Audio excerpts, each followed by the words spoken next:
I don't usually get caught up in current events or what's happening in the media, but I got to be honest with you. The Gene Hackman and his wife passing story really got to me, especially over the last couple days. I did a deep dive yesterday evening and watched some of the news clips about the events surrounding their last days and got pretty sad about it. And, let's be real, it's a sad situation. But in this video, I want to focus on the positive, valuable life lessons that we can all take from that situation and apply to our own lives.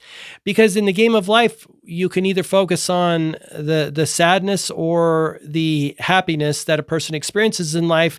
And I want to use Gene Hackman's life as kind of an example of how we can live our own life in the best possible way. So,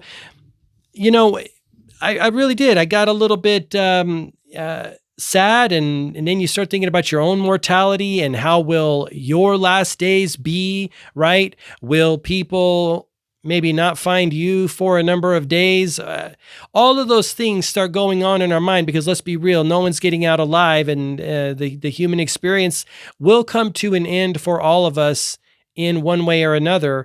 But there is a silver lining, and we can, when we see people passing, either that we knew or didn't know, for me, it reminds me of my own mortality and makes me appreciate life much more, and all of the blessings in my own life. And it also makes me do my work in a much more real way, right? It makes me focus up.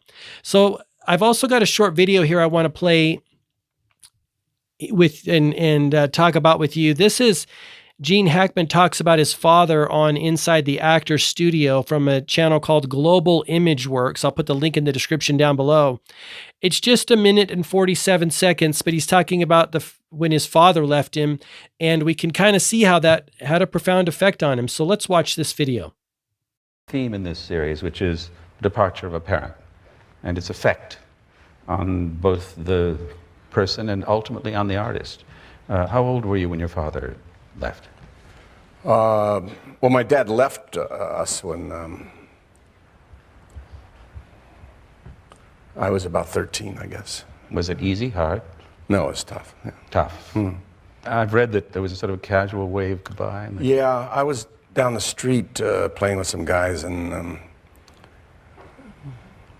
he drove by and kind of waved, and that was it. But you saw him occasionally, presumably, huh? Were you close to your mother? Yeah. Excuse me.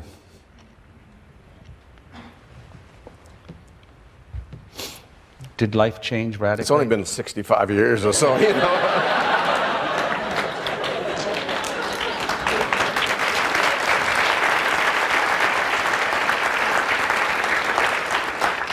It's not something that goes away easily, is it? Ever. Probably makes you a better actor, I don't know. Why does it make you a better actor? I don't advocate that, but I don't know. You get in touch with your feelings, and that's what we're here for. Yeah. I think the more that you can draw on that kind of thing, Of course. Get something out of it. It's interesting that he talks about drawing on that experience and getting something out of it. Again, there's positives and negatives, and whatever we focus on, how are we going to use it in our life, right? And clearly, I think it's evident that he used it. I mean, to dig deep and touch those feelings so that he can touch other people, right? That's what the human experience so fascinating, right? I mean, we're all connected. We share the same things in the human experience. We're all born. We're all going to die. Hopefully, while we're here, we're able to touch people like Gene Hackman did through his work and through his acting. That's the whole goal, is doing the thing that we came here to do. That's why I talk about Richard Bolus' book so much, How to Find Your Mission in Life.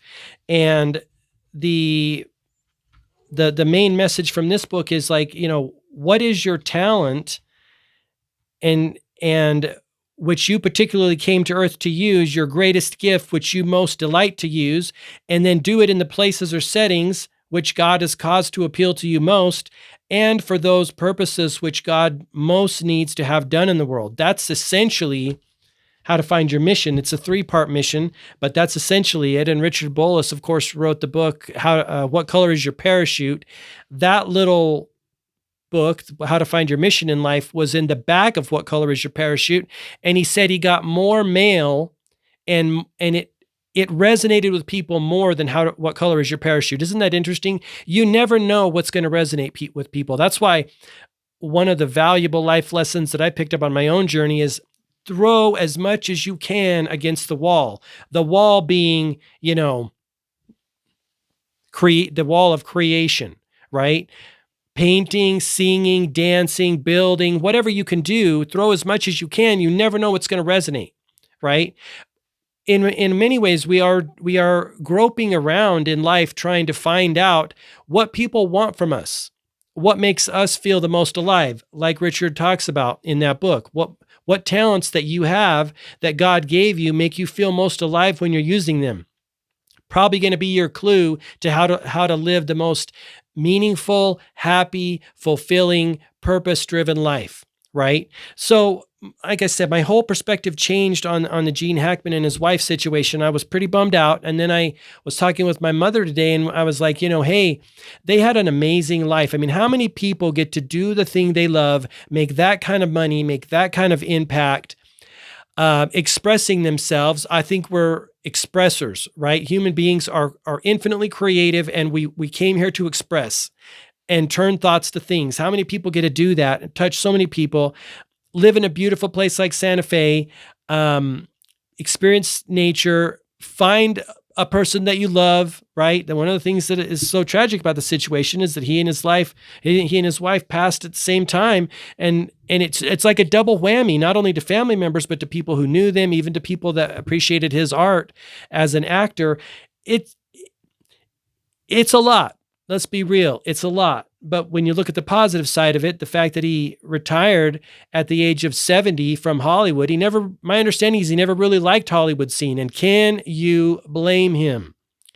Can you blame him? Retires at the age of 70 because of some issue with his heart and moves to New Mexico, where I guess he fell in love with when he was making a movie there during his career, and then just appeared to live his best life for a long time. Well, he was 95 when he passed away, and he was 70 when he retired. So that's 25 years, in addition to probably many joys and happiness through his life of being an actor and traveling the world and just having that kind of experience. So the lessons we can all learn is like, do your thing in the world. Don't wait.